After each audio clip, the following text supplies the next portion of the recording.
This segment of the news is brought to you by Sun Oil Limited. Welcome back.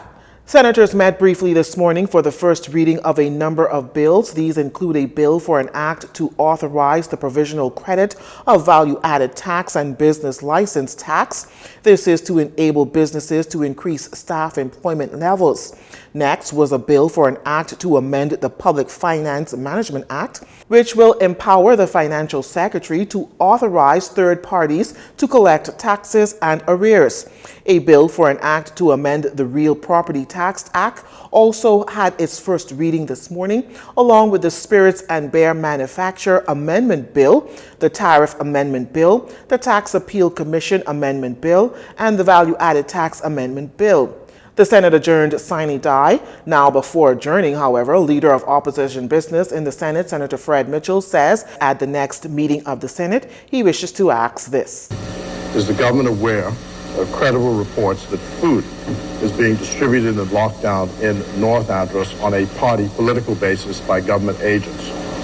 Will the minister give an undertaking to investigate these allegations on an urgent basis? And secondly, to move a request for a select committee to investigate all matters relating to the distribution of government food and other support to citizens in the islands of Andros, Cat Island, the Berry Islands during the period of the 2-week lockdown imposed on them on Saturday, the 23rd of May, 2021. With power to send for persons and papers, leave to sit from place to place, and leave to sit during the recess, and all other notices, and standing in the name of the opposition. The budget debate is also set to commence in the upper chamber when senators meet again. The Ministry of National Security signing another important contract on Thursday that will continue to help advance technology within law enforcement agencies within the country. Marco's alert system, which is valued at some $1.9 million, partnering with local tech company Multimedia Technology. The system will permit emergency notices to be sent to mobile users on both BTC and Alive networks. Here's National Security Minister Marvin Dames with more details. We can send notification, and I believe too that we can geofence if we need to.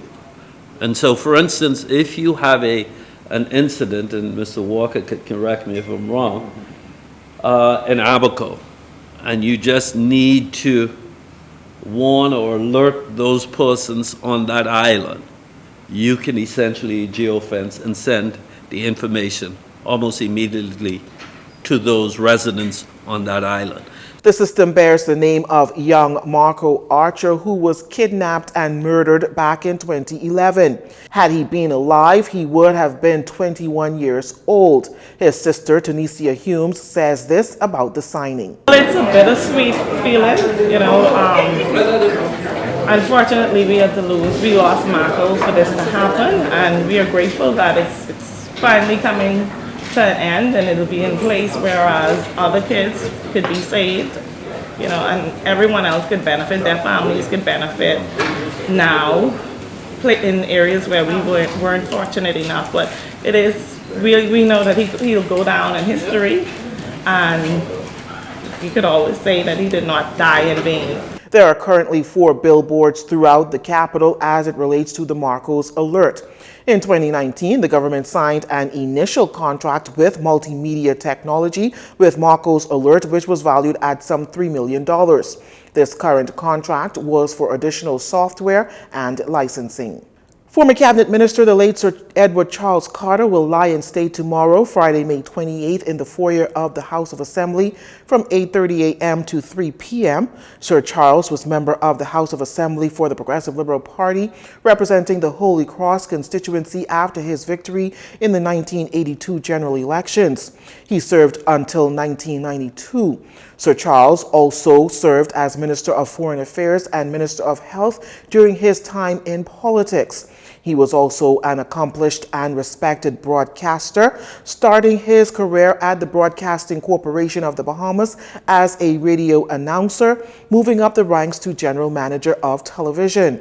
He was founder and CEO of Island FM, where he hosted a number of programs, including These Are Bahamians. Sir Charles is survived by his wife, Muriel Lady Carter, and their 2 sons, Eddie and Mark, and other relatives. He was 78 years old. You're watching Jcn News. Stay with us. This segment of the news has been brought to you by Sun Oil Limited.